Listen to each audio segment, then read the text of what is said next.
President. Senator from Vermont. There is time to kill this bill, and I hope we do. You know, as my colleague from Hawaii just said, what's happening in this bill is the infliction of bipartisan suffering. Whether it's in the state of Vermont or the state of West Virginia or the state of Tennessee, folks who are depending on Medicaid are going to lose it. Let me just give a couple of examples. When I was in the House, my good friend David McKinley, Republican, invited me to West Virginia, and we went to the Harrison coal mine.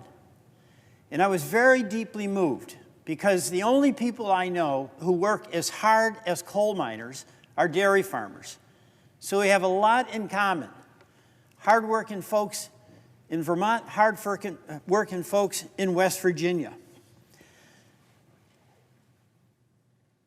But what this bill is going to do is threaten the access to health care that those West Virginia folks need, just like those folks in Vermont need, just like those folks in Tennessee need. It is not about whether you're a Republican or Democrat. It's not about whether you're from a red or blue state. It's actually about real people who work in coal mines, who work on dairy farms, who work in factories. Seniors who need the help of nursing homes. 2 out of 3 nursing home beds are paid for by Medicaid. Parents and disabled children so depend on health care, especially through Medicaid. And that's true in West Virginia.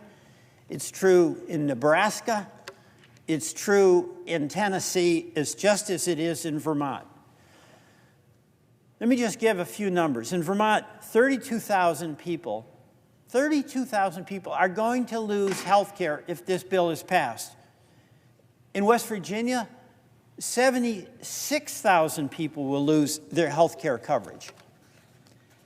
In Tennessee, it's going to be 290,000 people who are going to lose their health care. It's not just those individuals who are going to lose health care. This budget reconciliation bill, the big beautiful bill, the big bad betrayal, there's real consequences to this that are going to be devastating to rural America. And we have a lot in common in Vermont with so many other parts of rural America, like West Virginia and like Tennessee. Rural hospitals will close, and people will be forced to travel for their care so far that they oftentimes won't be able to get it.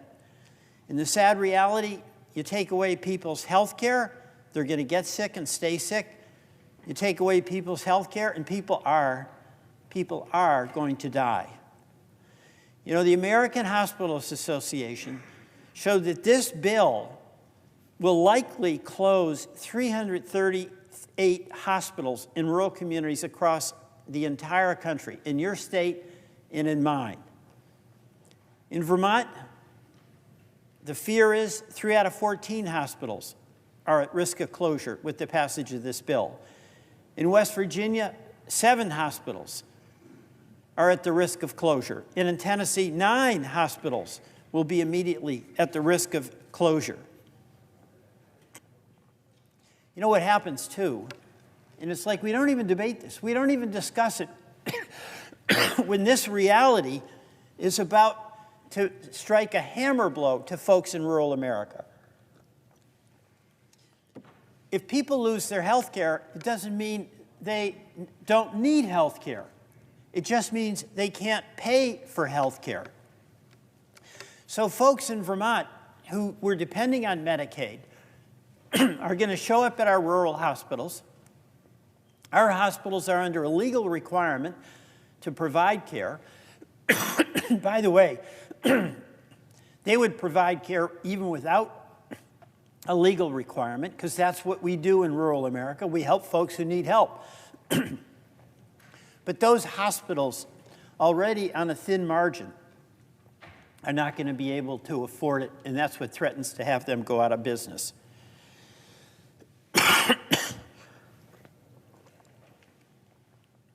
And then we know the spiral. Mr. President, this bill in Vermont is going to result in over $200 million pardon me, in uncompensated care in the next 10 years. In West Virginia, it's $1.4 billion. In Tennessee, it's over $3.5 billion. These rural hospitals, they provide critical care to people in need. We've got to protect the people first. We take away their hospitals, they have no protection. We've got to protect the struggles that communities in rural America have to keep a strong community sense against the enormous pressures that they face. There's a cruelty in this bill. There's an irresponsibility in the Senate if we don't acknowledge explicitly what the impact of this bill will be on the people we represent, pardon me, on the hospitals that are dependent on us, and on the future of community strength in all of our rural communities. Let's kill this bill. Mr. President, I yield back.